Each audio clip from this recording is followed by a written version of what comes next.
That's right. Back again. Wendy's Boutique Limited, wendyslimited.com. We have another commercial here with our outstanding promoter here.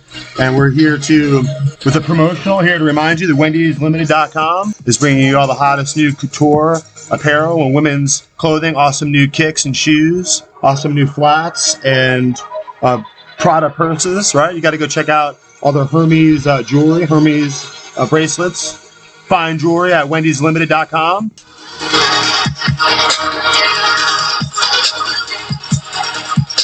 That's right. We really need you guys to come on and support wendyslimited.com, become part of the movement. We need you guys to be part of the Public Square Florida excitement. We're on Public Square, of course, wendyslimited.com. And she's courageous to come on here and support this program. So we need you to support Looking Glass Forum and go check out wendyslimited.com. wendyslimited.com has all the hottest new styles and designer labels, all the latest craze and the trends and couture women's fashion. You got to check out wendyslimited.com. Of course, we found out just recently they canceled Balenciaga, right? wendyslimited.com. Don't put it past them. They're not going to take any of that garbage. All family oriented, pro-family, pro-American. wendyslimited.com, wendyslimited.com.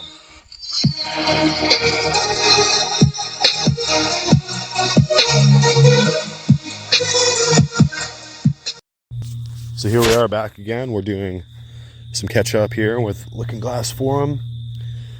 And we've just been working a lot here. Lots of projects here in Florida. The work is really stepped up noticeably. The economy is red hot, white hot. I don't know how it is where you live, but here in the free state of Florida, we're just really banging. And we got Trump here, we got DeSantis here, we got a newly reimagined Disney program, much more closer to the people, less woke. We have less people talking about their sex life in the classroom. So don't say gay, Bill, which I like that. Don't say gay. Don't say heterosexual. Don't say sexuality at all. Just teach the civics class, teach the home ec class, teach the history class, and shut up. That's really what we need from our teachers. We don't need them trying to be like Aristotelian degradation of the youth to destroy the civilization in that demoralization process as they get older, right? So that's what the left is always trying to do. They're trying to get a hold of the young people, demoralize, debase, debauch, and pervert them in every way they can.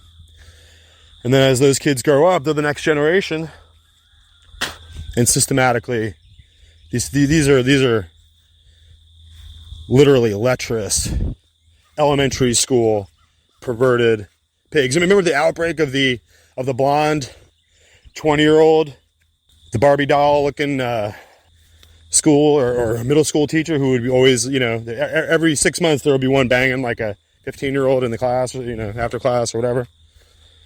There was that kind of phenomenon going on. So that was kind of the symptomatic nature of the beleaguered public classroom situation as it's being debased and demoralized. And it's that process taking place over time. It was all up in the academic and the teachers, unions, right? All the teachers who have tenure, right? Can't get rid of them. And then they can just go in and spend those hours with your child, with somebody's child, just filling their ear with pollution and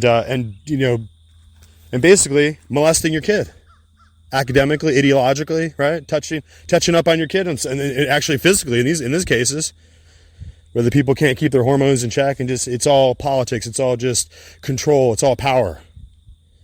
And so, the whole situation is not to get the best, most acclimated, most profoundly gifted individuals, to get them around our kids, to raise the next generation of geniuses and world leaders and statesmen and the strongest, most powerful civil society academically and intellectually, right? That's their goal. But instead of those young minds, they're molding them, and so are the tech elite with these phones. Every 11-year-old, 10-year-old has got to have a phone now, right? To be on TikTok. And so you have Chinese. It's not just Silicon Valley. It's the Chinese now, molding your kids and hitting them with they can put them into an algorithm and see how to hit your kid with whatever they're insecure with and get them all puking or having like stuttering, being on TikTok so many hours a day they start stuttering. We have issues here as a nation, as a world kind of realpolitik, right?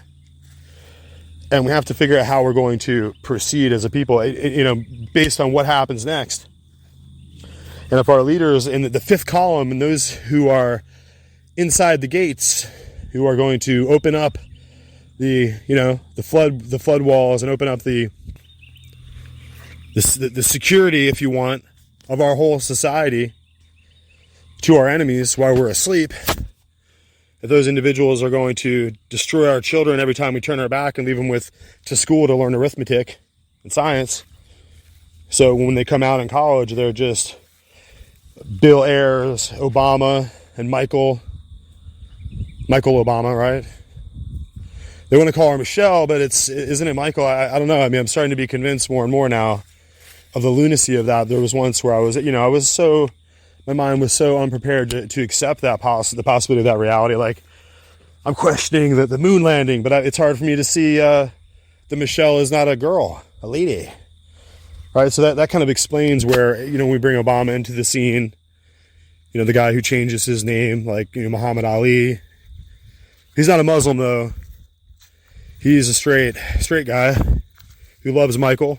So it wouldn't be obscene to have, like, a strange transgender first lady, right? I mean, so then, of course, everybody asks where Malia, came from. Of course, if you follow the laptop from hell with Hunter Biden, you know very well that there's images on there of all the people that Hunter was banging, which is gross. It's pornographic, right?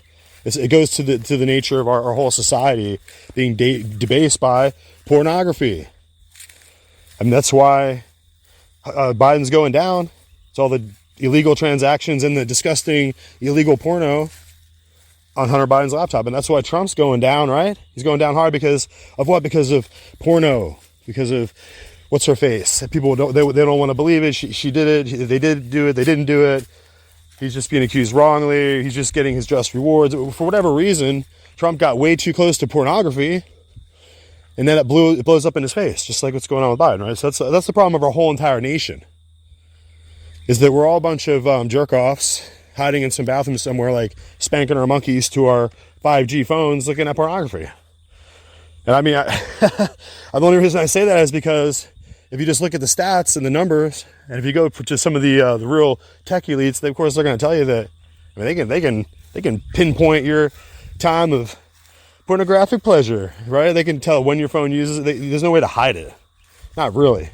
You can kind of hide it from most people, but the people who are bringing you all these services, you can't hide it from them. Your keystrokes on your phone, you can't hide it, guys. So that's the problem of repenting. It doesn't just go, oh Lord, please, I'm nominated Patres. Okay, you're covered. You did the Holy Communion, which we transubstantiated magically, this little wafer into the real body of Jesus Christ in your mouth. That's Christianity. That's normal. And so since you did that, and you went into that little booth over there, that little intelligence operation, a clandestine intelligence gathering booth over there, and you told us all your secrets, we told you, because we're Rome, we told you you're clear. Dun, dun, dun, dun. Magic, right? Good. So it doesn't require any repentance. It just requires you to do the ritual, and then you can just carry on doing what you're doing, and the sin is covered each time, right? You just go in and, I jerked off to my phone again, Father Mulligan, please, and of course, Father Mulligan, he's a healthy guy, right? He's been married for 30 years with children and grandchildren, so he's totally sexually normal, right? Of course, right? Not so much. The numbers show not so much. That guy is probably, when you're not looking in the back, messing around with your kid, right? Or the altar boys, right? I mean, Rome, gotta have the altar boys. That's normal. That's normal Christianity, right, guys? Let's just admit to ourselves. Let's admit how normal Rome is. How we should all be like them, right? Because if we could do Roman religion and Roman ritualism, Christianity, and have the guy up there the Father, the Pater Noster, or whatever, have him clear our sins for us from God, then we'll all be better off, right? That's how it looks to me. So, now having said all that, it's strange now because we're in a position where we as a nation, having been founded on profound Christian principles, having been part of the massive echo and the avalanche of the great outbreak of the Protestant Reformation, we kind of chart it to 1517, around the time of Martin Luther, when he took the Pope's declarations and anathemas or whatever they were and just whipped them in the fire and said, this is just from hell. You know, whatever he said. He said something awesome. So we burn that, we burn the papal declarations, and we move on. And to, eventually we get these kind of Lutheran churches, and we get these kind of, which was ultimately in Germany. And we have, of course, John Calvin, who was over in France. And we had individuals like John Huss and other powerful, in Scotland too, powerful individuals who would rise to basically read the Word of God. Because before this, in the ages of darkness, the Dark Ages, which were ultimately instrumentalized by the suppression and prohibition of the papacy over many centuries, over all knowledge and understanding, right? So you couldn't have any kind of ability to, even as a prince or a king or any kind of lord in any land, in any part of the world, whether it was France or England or Spain, everyone was under the authority and the absolute censure of the papacy, right? Because it was Christendom. So the papacy had risen to become ultimately this ultimate antichrist figure, the ultimate lord of the church, who kind of cut himself in on the godhood a little bit, where you had Jesus, the Holy Spirit, and you had the Father, and then you had the Pope in there a little bit. He got like a 3% dig on the thing too. So whatever the Pope would tell you on earth, you were condemned.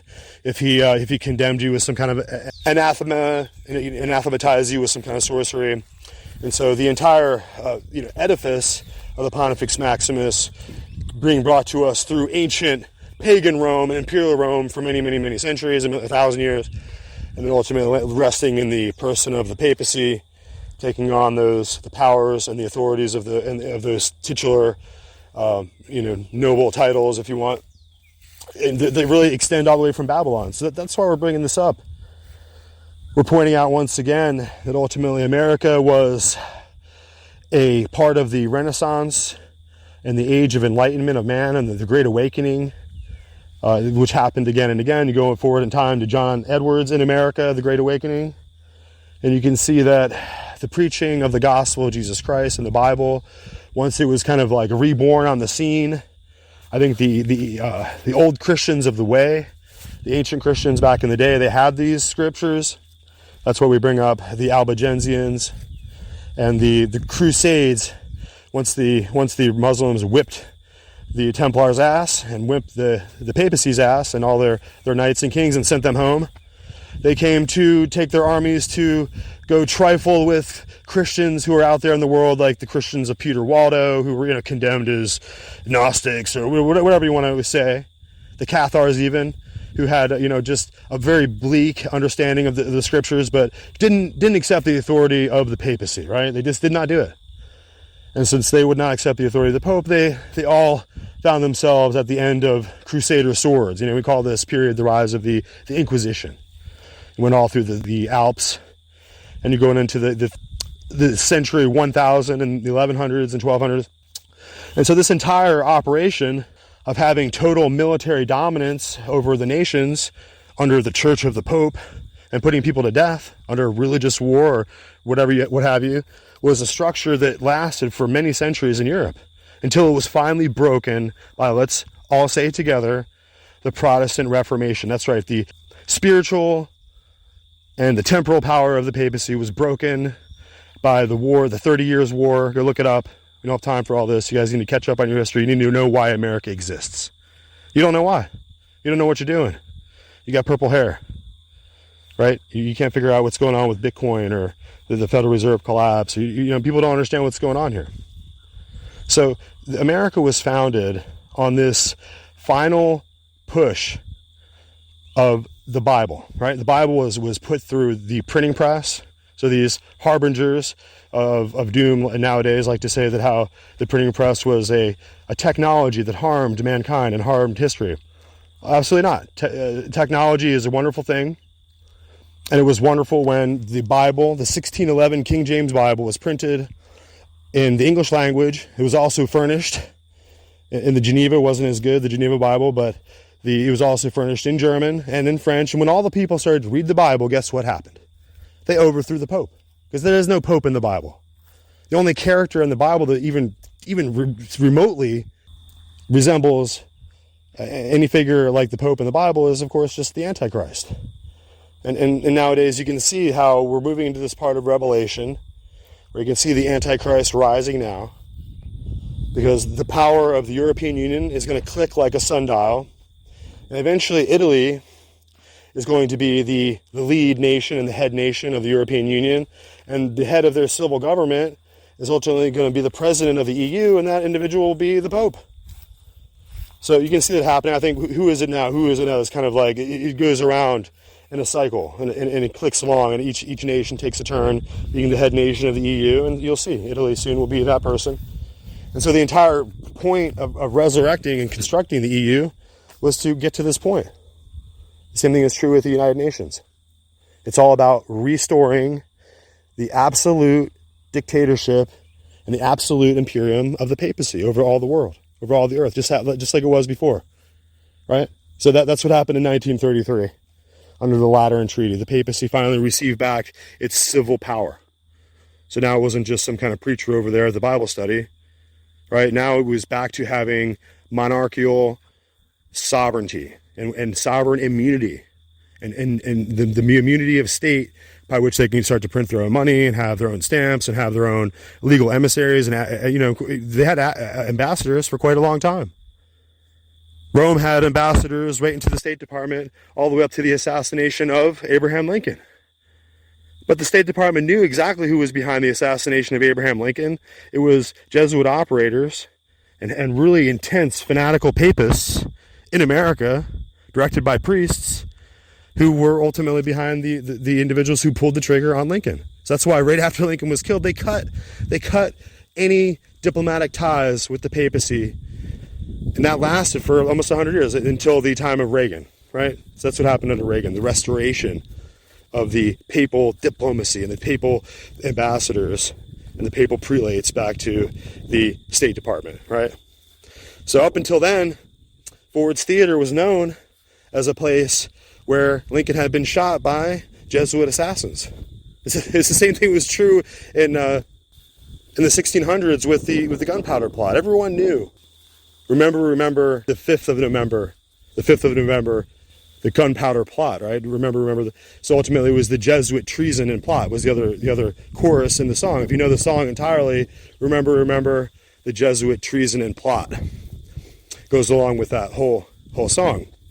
Everyone knew that the gunpowder plot was an attempt by Rome to blow up King James, destroy the King James and his entire family in that line so they could put a Catholic monarch back on the throne, because they couldn't have this Protestant monarch, King James, on the throne. Of course, he ultimately would lead to the printing of the King James Bible and ultimately to the Reformation. And what you see today is Lutherans and Mennonites and Baptists and Presbyterians and Methodists and Amish. And in every way that you see the transformation of the church from the absolute universal imperium of Rome to these many individuals who are going to read the scriptures for themselves, begin to follow the scriptures and begin to follow the gospel of Jesus Christ, and have led to the founding of America. That's a fact. Without the Reformation, without the Renaissance and the Great Awakening and the printing of that Bible, there would have been no Constitution. There would have been no Bill of Rights. There would have been no writing of our liberties and the Articles of Confederation, any of that stuff. The Declaration of Independence, the language, the right to have one's own life, liberty, and the pursuit of happiness. It was going to be property. That was sticky. So it was the pursuit of happiness, ultimately. That's what your life, the freedom of your life and the freedom of your liberty would lead ultimately, that you would have the right and the ability to lead your own free existence. No longer a slave under a king who was a slave under a pope. Right? So the kings were just papal slaves. unless they broke free and they were Protestant kings, in which they were subject to war and assassination, just like Lincoln, just like Kennedy. He was a Catholic, but he was also an American. He was an honest man. He stepped away from that authority, and he went to do what was right. Even though he was a controversial fellow who obviously couldn't keep his zipper zipped, he had a problem with ladies. He had probably all kind of issues. When he, as a man who understood his time and place in history, he made the choice to publicly and openly disobey, in front of the eyes of his children and of all people, to disobey and do what was right. And when he did that as a man, that's what really ultimately led to his death, because they'll kill you. That's what we're talking about. We're talking about Vatican assassins. That's what that means. It's about you stepping out of line, trying to think for yourself, trying to do what's right. What do you think happened to Galileo? Right? All he did was get the old manuscripts of Copernicus and begin to do the measurements and begin to say, hey, the way these celestial bodies on the horizon are going down over here, it's on a certain curve, which suggests that we're on an orbit, and that these surfaces are spheres and not flat. Right? That's what he decided to say out loud. Of course, he had to be brought before the Pope. Like, I always point this out. It's what's going to happen to you in your life when you start to state the obvious and begin to resist the absolute and total mind control, right? The MK Ultra media brainwash system that they got going. Once you decide to ultimately kind of step away from that, you will find yourself in the hurt locker, in your job, in your social life, in your accounts when you go on your phone. I think Google Maps is going to work good for you once you become, one of the outliers. Once you decide to speak out, you think all the different attributes of Silicon Valley and the technocracy are going to suddenly just work in lockstep for your benefit once they kind of like flag you. Right? What about Twitter? If Twitter was just some kind of like FBI like control network. I mean, that's what it was. And all you morons were on it for like a decade, giving all your information to it. I went on it in the last year because of Elon Musk, right? But really, I mean, I don't care about that. I'm not going to put all my personal private thoughts and all my waking moments into that network. And later on, you're just a sucker, right? It's time to wake up, guys. It's time for us to work together to become one American family, one American people, and to put these politics aside. There is no two parties in America, right? There's just two opinions of one American people, one American party. That's what this is really all about. Breaking us up, keeping us at each other, keeping us separated, keeping us fighting over abortion crap. Hunter, and we have two of the most prestigious government officials, the Attorney General and the Secretary of State, with their fingerprints all over this laptop, which still has not gotten anyone prosecuted for anything. Vic, your thoughts? One thing to keep in mind is that Hunter Biden plays a sick game with his father. If his father was rational, he would be nowhere near that guy. He's a crackhead. He's a pornography person. He's a wastrel. Okay. But he's now, he went to Ireland to shepherd Joe around. And when you read some of the email correspondence that has been released, you see this angst on the part of Hunter, that the big guy, that Mr. 10%, that he has all of the benefits of selling his office as vice president and the potential for him to be a president someday, but without getting his hands dirty. Whereas Hunter, I guess he's trying to intimate that maybe the sheer corrupt nature of what he's doing has so coarsened him that he's into drugs and prostitutes. I don't know what it is, but he's very bitter that he says that he helps the needs, the cysts. All of these people are beneficiaries of his dirty work, and yet they keep their hands clean. So he's very angry, and Joe won't separate from Hunter because he knows if he does, Hunter is going to spill the beans. It's a very strange, sick relationship they have. Okay, that's one element. And that explains Hunter's centrality in all of these scandals. The other thing to remember is as we're looking at these scandals, we are investigating Donald Trump with these, and I'm going to say it, these Soros-financed prosecutors. Latita James for overvaluating his real estate. That's a joke. Georgia for a phone call where he said, I need to find 15,000. He didn't say, get me them. He just, in a context of there's a lot of fraud going on. Surely you can verify 15,000 votes and find the necessary margin. And they're going to try to prosecute him for that. And then we have, of course, Alvin Bragg. Okay. Given all of that, here's the real scandal. In 2016, Jake Sullivan, who was working for Hillary Clinton and had a long relationship with Joe Biden, he was trying to become national security advisor, which he did do under Biden 4 years later. He was intricately involved with Sussman and all the rest of the people to try to promulgate and spread and disseminate this Steele hoax. So he tried to affect an election by manipulating the work of a foreign, I guess we'd call him hire. It's against a lot of hire a foreign national on a campaign. And that fact must explain why Hillary Clinton transferred money with a DNC paywall, a Perkins Coie paywall, a Fusion GPS paywall. But Jake Sullivan was integral in those machinations. Now we fast forward 4 years. And as you said, this information comes out on the laptop. Hunter has lost, 3 laptops, and he leaves one with his laptop. We pair a person, the person sees it, it's shocking, he makes a copy, calls the authorities, the FBI puts a lid on it, and the FBI, who is hiring Twitter at $3 million a year as a contractor, sends the word out. And probably the CIA, that's other government agency that's mentioned in the Twitter archives, and they say squash it, and they spread the word around that incestuous group of bankrupt Silicon Valley grandees, and they squash the story. But that's not enough, squashing it, because it's leaking out through the New York Post. Miranda Devine special. Okay, so they go to the next step. And the next step is the former deputy director of the CIA, Mike Morrell. He wants to get back to be CIA director, right? And Anthony Blinken is now working with Jake Sullivan. Jake Sullivan didn't get his national security post for all of the skullduggery he did with the dossier, so he's pivoting into the Biden campaign, and Anthony Blinken wants to be Secretary of State. So he calls up the former director of the CIA. I think the subtext is obvious. Would you like to be director of the CIA? But we don't know proof of that, but that's the subtext. And he says, can't you get your guys to say this is Russian disinformation?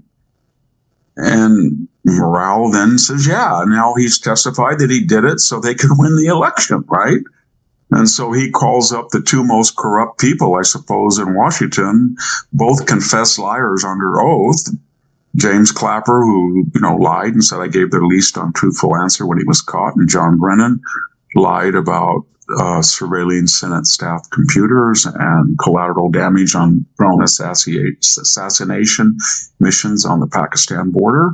And they said, yeah, and they get these 50 left-wing people, and they all sign, but they have this little phony little caveat. It looks as if this is likely. In other words, they use the subjunctive and optative moods, so they can say, well, we didn't say it was. We just put it out there, which is bogus, because they all went on television and said the opposite. They said it was. And so now we know, thanks to Jim Jordan and these other Republicans, I think everybody owes them a debt of gratitude. People said Kevin McCarthy's not up. He's up to the job. He's done a wonderful job. And these guys are really bringing things. And it's also a reflection just how bankrupt these Democratic representatives are. They knew all this, and they kept it quiet and snuffed and smothered because they controlled the subpoenas and the majority of these committees. So now we're in this Orwellian situation.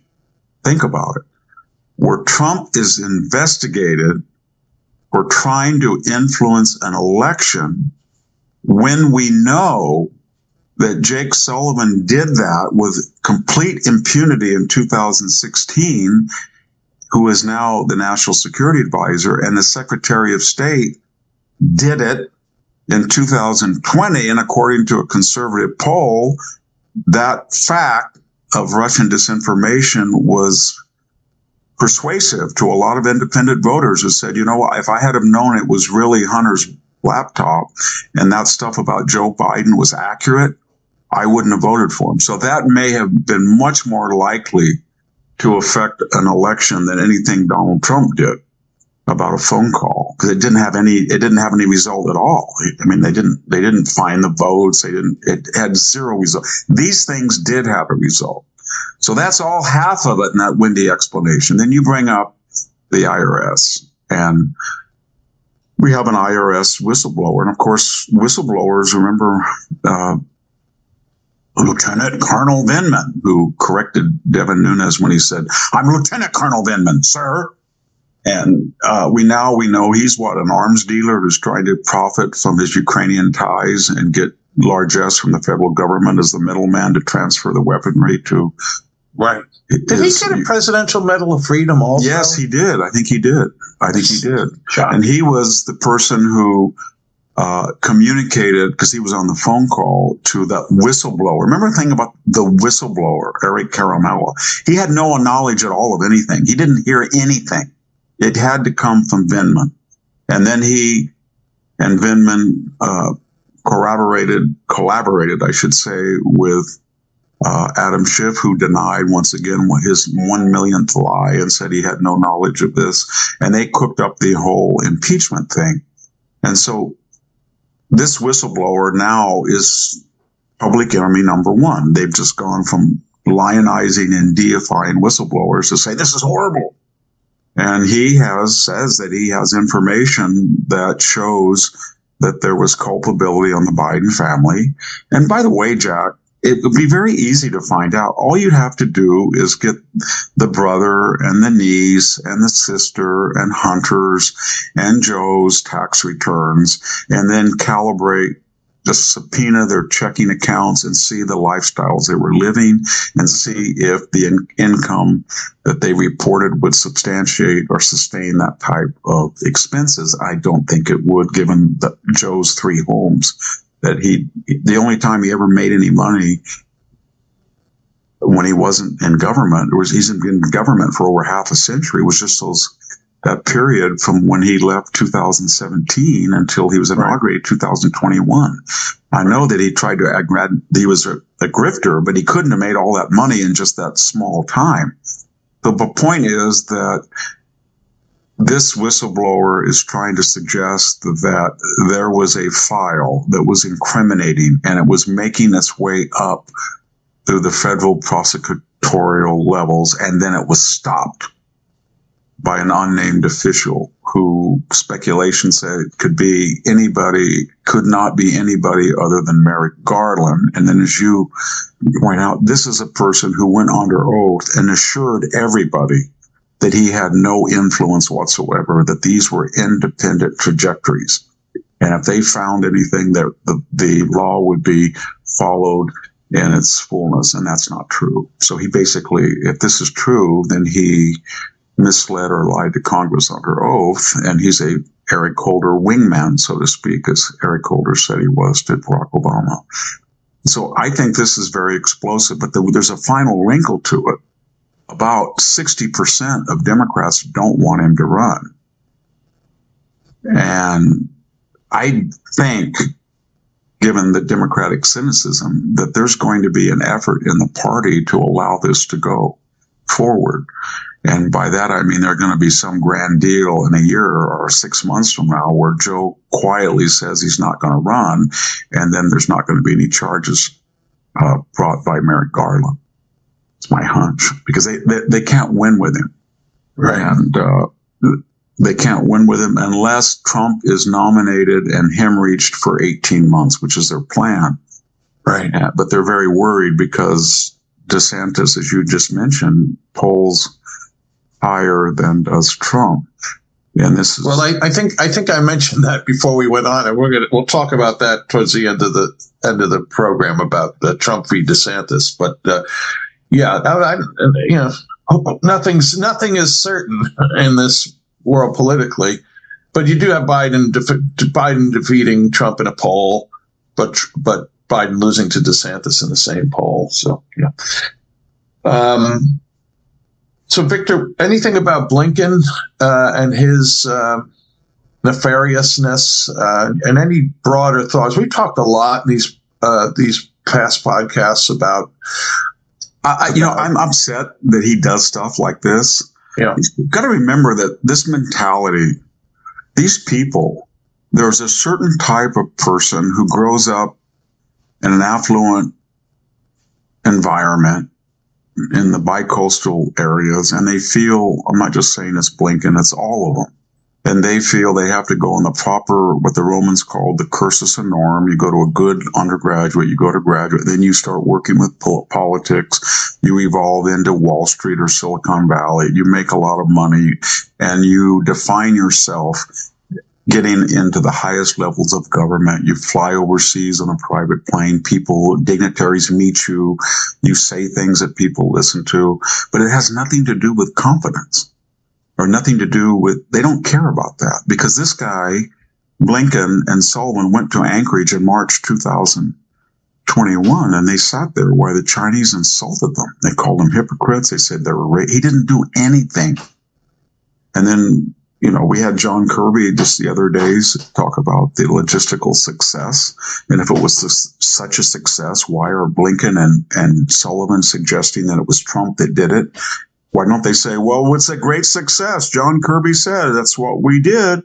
We got everybody out of Afghanistan. We tried to do it on the 20th anniversary so we could have a 9/11 celebration, but they don't. They want it both ways. It was utter humiliation. I look at Afghanistan, unfortunately, this pains me, to something like the Battle of Manzikert, where the Byzantines were obliterated and they never quite recovered in the mid-11th century, or the Battle of Mohawks for the Serbians. It's a tragedy, or it's Waterloo for Napoleon. We reached the peak point in American power, and that crystallized our decline. The very idea that psychologically, emotionally, materially, right, we would just run from a bunch of terrorists, abandon our friends, abandon Americans, get 13 people killed, retaliate by hitting innocent civilians, leave $1 billion embassy, leave a $300 million retrofitted base, $50 billion of sophisticated weapons that are being disseminated all over the globe. And then we had the audacity to call that a success. And I think that was the nadir of American power, and we haven't recovered. I don't know. I mean, civilizationally, Rome, the Byzantines, the Greeks, everybody has ups and downs. So we're going to need a renaissance to get back up there. We did before with Reagan, but that renaissance only lasted 12 years. And then we went back to this quasi-socialist international globalism under Obama. And I don't know. I'm very worried about the country, because I feel like we're in a socialist revolution that we don't even know we're in. When you look at this week, these little insignificant tidbits that in California they're going to add anywhere from $50 to $150 on your power bill, depending on your income, with nothing to do with your actual usage. In other words, if you have a small business or you have a job and you make money, then you pay more. But if you're a complete failure and you fail, you pay less. And the same thing with Freddie Mac and Fannie Mae, that your credit score hurts you. So I guess the logic is go out and declare bankruptcy a couple of times, screw people over, be a total mess like what caused the 2008 meltdown, and then we'll give you a loan at cheaper interest. Scrimp and save. Don't buy a new car. Don't put a pool in your backyard, but make your mortgage payment regularly and get a good credit score. And you know what? You'll pay more for your. That is socialism. There's another article. Go ahead. I'm just going to finish it. There's a good article, I think it's in City Journal, about the destruction of Jewish participation in Ivy League schools. It's just shocking that based on the merit system, which was in reaction to prejudicial bias, right, 40s and 50s, with the the advent of the SAT and the rating of high schools to calibrate GPA and a pure merit system, then 3% of the population was up to 20% or more in these Ivy League schools. And that's just an anathema to diversity, equity, inclusion. And now they're going back. They're going to go down to almost nothing. Right. And it's weird because a university like Stanford has been bragging that they've investigated the anti-Semitic bias in admissions of the 1940s and 50s, and they've been demonizing all these dead administrators. The present administrators are saying, "Oh my God, but Stanford is very transparent. We're going to apologize," and they're doing the same thing that they're blasting the dead for doing. And so it's socialism. There's a university socialism. There's an electric power socialism. And there's socialism everywhere. We don't call it socialism. We call it reparations or redistribution or diversity, equity, inclusion. But it's basically taking things from one group of people and giving them to another by an elite that is never transparent, because nobody would otherwise support this, and they're never subject to the consequences of their own ideology. Victor, I was not trying to interrupt you before, except to add on something else related to California. Let me tell you one thing about that and one thing about Ivy League. The California thing was, I saw some article about a Target store in San Francisco, and now absolutely everything is behind lock and key.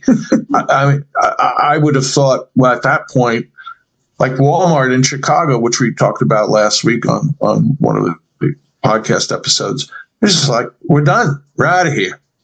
But to see commerce have to be so you can buy a stick of gum at Target in San Francisco without now someone having to unlock it. But that's just how declined. And the other thing about now on the Ivy League stuff, this is something I thought we maybe could have gotten to in some of the more recent episodes, but we ran out of time. And this is a story. Here's the New York Post from last week. Yale blasted for hosting controversial French political activists accused of anti-Semitism during Passover.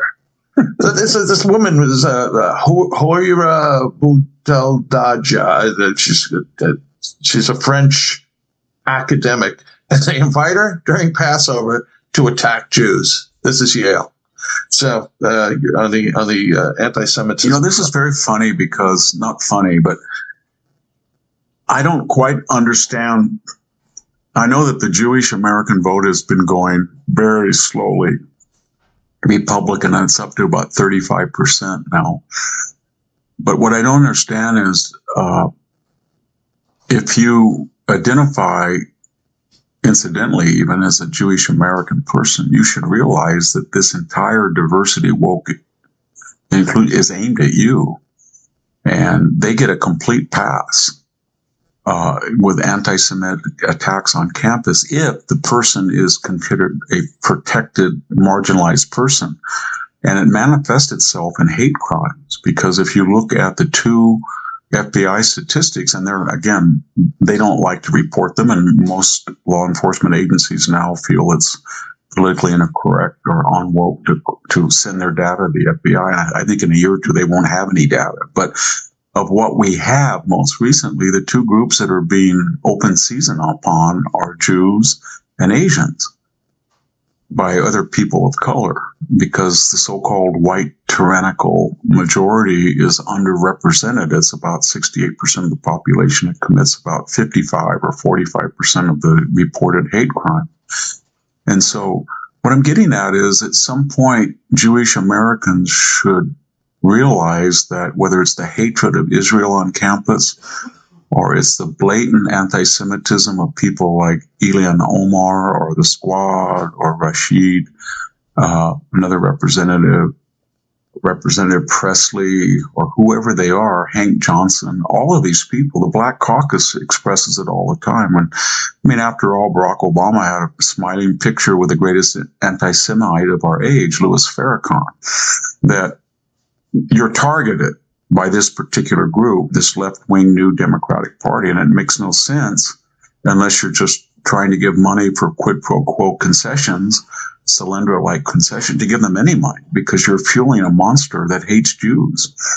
And I don't think they understand that. The other explanation is that we're now 4 or 5 generations into the Jewish diaspora, and there's an increasing number who are not observant Jews, intermarried, or they feel that support for Israel is a career liability, whether you're in the media or government or academia. So they have divorced themselves from their quote-unquote Jewishness, which is fine. I mean, I'm not Swedish. I've divorced myself from my Swedishness in a way, or my other grandfather's Welshness. I don't identify. That's fine. But whatever it is, if you're a observant Jew and you see that you're proud of your Jewish heritage and you identify in various aspects with it, then you should realize that this new Democratic Party is not the party of Bill Clinton or JFK. It's warring against Jews, and Right. it's warring about denying them admission and giving their spots that they've earned to other people who haven't, according to traditional criteria. It's manifested in hate crimes. It's manifested in interracial crimes, and it's manifested all over campuses. I mean, gosh, I walked from my apartment on Stanford to the Hoover Institution one day, and I looked up, and here were these posters all over campus about Ben Shapiro's visit, and they had a can of Raid, Be Gone, Be Gone. Right. Be gone, Ben. I mean, it was really deliberately trying to channel the idea of gassing Jews by using bug spray, pesticide. And after all, Zygon B was the precursor to organophosphate pesticides, right? In fact, we expropriated a lot of the Farben technology in the petrochemical industry in the 1940s and 50s. So those earlier things like parathion, etc., were derivatives of Zygon. I used to spray stuff like that, and it smelled pretty dangerous and deadly. But my point is that it's just fascinating how the Democratic Party wars on Asians, it wars on Jews, and it's identified with the very, very wealthy, and yet they're able to have this veneer of progressivism when they're not. They're reactionary. They're neo-Confederate. And that's what's so strange about it. So yeah, we can't just keep. We'd have to represent the entire episode with Victor Davis Hanson, and of course, he's just a fascinating intellectual and academic. We have to take time to hear what he has to say. And so, IG Farben, of course, one of the big, huge international conglomerates run by the Knights of Malta that was carefully not bombed, right? They would have the one who, Cyclone B, or the gas that was industrial scale gas that was used to exterminate so many millions of unsuspecting Jewish people who thought they were going to their rescue, thought they were going to places of safety. The trains were conducting them off to either be frozen to death in the train cars or to be mass murdered by the in the background, of course, was the Papal Knights and the Germanic order, the Teutonic Knights, who were Papal Knights, where that order was resurrected and re-employed, I think, at that time. And you can see that their work to ultimately go out and exterminate Jews ahead of their work to do a massive global industrial scale inquisition coming up here, as we'll see, as the consequence of World War III. I think what was just regional at that time will become global and industrial scale. So we were saying just the power of the internationalist orders that are led and headed by the Knights of Malta and other papal knighthood orders were behind General Electric. GE was active at that time with helping Hitler. Ford motor vehicles, a lot of their motors and their parts were, useful in.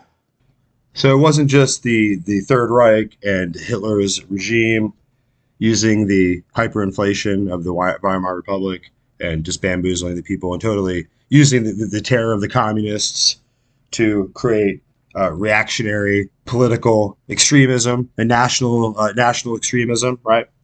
And it was also the industrial scale use of the world's economy and the world at that time international conglomerate corporations like GE, General Electric, and IBM. Famously, IBM, their large at the time massive computing machines were used to in the war effort by Hitler, and IBM did business with them. So did big banking outfits on Wall Street, massive banking firms, Brown Brothers and Harriman, et cetera, et cetera. The Skull and Bones connection with big industry, CSS and C, the coal. Famously, Prescott Bush was involved with the coal, industrial coal corporations at that time that were being brought together.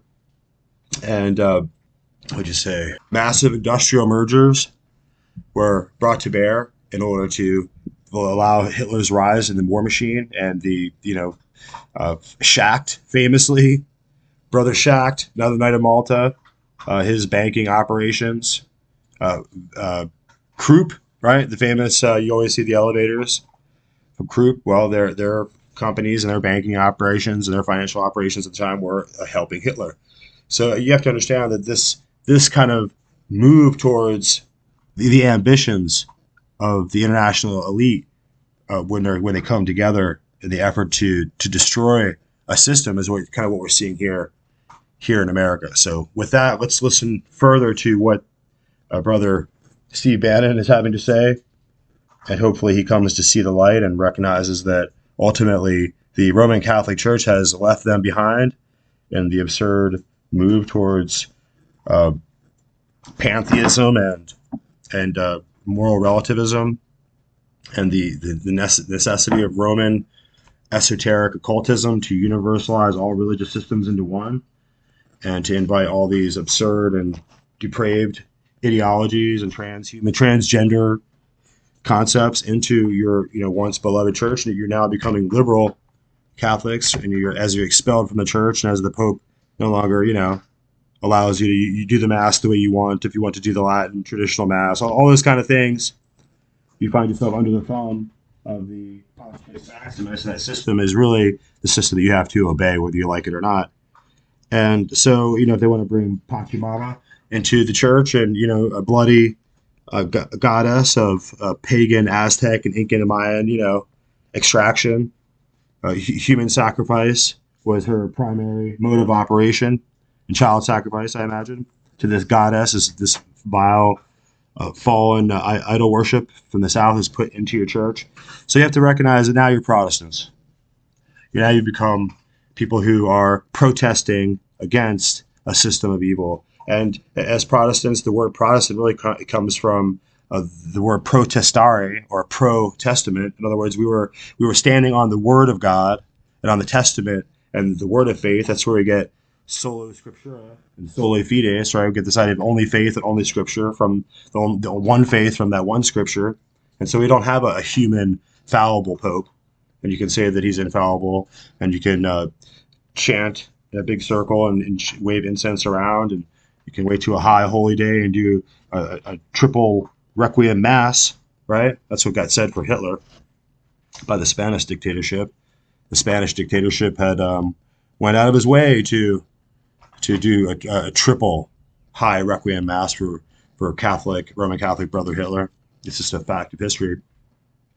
And as we go forward, it's important that you're made aware that the efforts during World War II and the efforts now have religio-cultic ambitions behind them. So you find yourself people like Steve Bannon.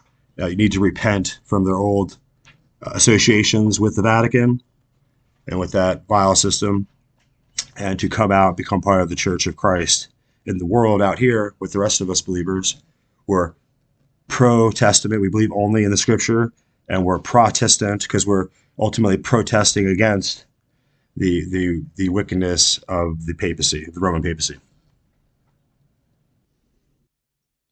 The pivot to Asia was the understanding, even by the people on the payroll of the CCP, that the CCP in East Asia, in the South China Sea, in the Straits of Malacca, and all of that were the centerpiece, the center of gravity of the 21st century, the geopolitics of the 21st century.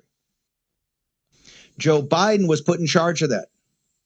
That's why Biden brags all the time. How many he's got better personal relationship with she, all of it. The family specifically, and what you saw here today is unprecedented in American history, where you actually lay out the trading of access at the highest levels of our government for cash money. For cash money. And you see the sophisticated nature of this. They knew exactly what they were doing, and they knew exactly how they were going to try to hide it. And as importantly, the freaking administrative state, from Treasury to CIA to DOJ to FBI, knew it all along. Knew it all along and hid it. And when presented with the laptop from hell that gave some sort of summary, you could get into that I could tell instantaneously when Rudy Giuliani and Bob Costello called me up there in, I think, July of 2020 or early August of 2020, that they were bought and paid for by the Chinese Communist Party. And what this lays out is even a deeper thing now with Romania and Ukraine and all of it. It's all known. And Comer, this detailed presentation by guys like Biggs, this is in the first 100 days of what you're able to wring out. And they have fought this committee every step of the way. And now we know the CIA is involved directly in the 51 senior intelligence officers and executives and administrators and managers that said this was Russian disinformation. And this crystallizes the fight. This is why they must destroy Donald J. Trump. This is what that farce in New York City was yesterday. This is what's going to happen in Georgia. This is what's going to happen with Jack Smith. The Hill newspaper today says the Democrats have a sinking feeling. Lead story on the Hill newspaper. Democrats have a sinking feeling. That sinking feeling is that Trump is not simply going to win, that Trump is going to return as commander-in-chief. He's going to return as chief magistrate. He's going to return as president of these United States with a movement that is ascendant. And oh, by the way, the Wall Street Journal reports your fellow countrymen in a poll, 50% of your fellow countrymen that have to live under the information warfare of the New York Times and the Washington Post and MSNBC and CNN nonstop, 50% of your countrymen said, we don't want to increase the borrowing limit. We don't fully understand this, but we know it's a scam, and we want the Federal Reserve to stop printing money because we understand that's burying us. And this is why they must destroy Trump. What you saw today is a disgrace. And don't let me see Merrick Garland and Chris Wray and all these people up there, all this. They're all liars. And this takes us back to ancient history. This has happened before. This we have metastasized to something the founders warned us against. We broke off from an empire. We were never supposed to be an empire. We are a revolutionary power against empires. And we have become an imperial power.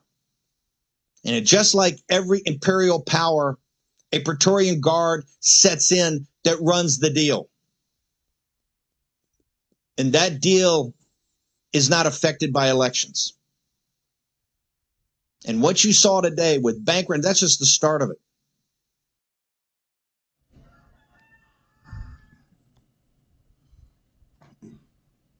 In terms of, a national security threat,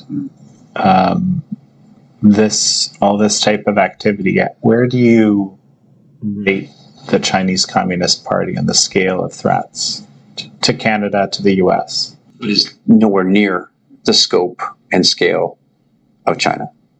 China adopted hybrid warfare and kind of took it to a new level. And that's the difference between Hezbollah, but they also work together. So this is this coalition of nation states that are conducting hybrid warfare, and that permeates down. It involves organized crime. It involves the political leveraging, and so we see this connectivity at all levels between these different elements. The cartels, the Iranians, and the Chinese work together extensively in the region that I'm in, across Canada, throughout the United States, and those elements all work together. And the evidence is there. It's just a matter of trying to get people together to try and fight it. So one of the things I was very surprised to learn about, this is in the first chapter of The Mosaic Effect, is something called Operation Dragonlord. And this was a U.S. operation looking at all sorts of infiltration in Canada, and that it was posing a threat to the U.S. And this was 25 years ago. So, news to me. Tell me about this. So the document that you're talking about was revealed to me a few years ago from an intelligence source, and it is an operation that follows a previous Canadian operation called Sidewinder. And Sidewinder was a classified report that was declassified and was revealed on the open internet. So this was an RCMP, so the federal police, working in conjunction with the CSIS, the intelligence agency within Canada. And that information talked about Chinese tycoons working with organized crime, the triads, in Canada, influencing political entities, but also looking at critical infrastructure and business in Canada and how it was corrupting and influencing entities therein. Operation Dragonlord was a multi-agency under the Department of Justice, which included the FBI and the CIA and the NSA, looking into the threat that was posed by Canada to the United States because of this infiltration. And like you said, this was 25 years ago. This is quite some time ago. This is remarkable. It's never been discussed before. The fact that the United States was looking at Canada as this major national security threat. And what's happening there has been progressing for 25 years. We have complete saturation in Canada of these elements in every aspect of our business, our critical infrastructure, law enforcement. It's in every aspect of our business, our critical infrastructure, law enforcement. It's in everything that we're doing right now. And it does pose a significant threat to the United States. And the United States, as we see now, is looking at decoupling from China. And this political interference piece that we see being raised in Ottawa from this leak has now stirred this all up again.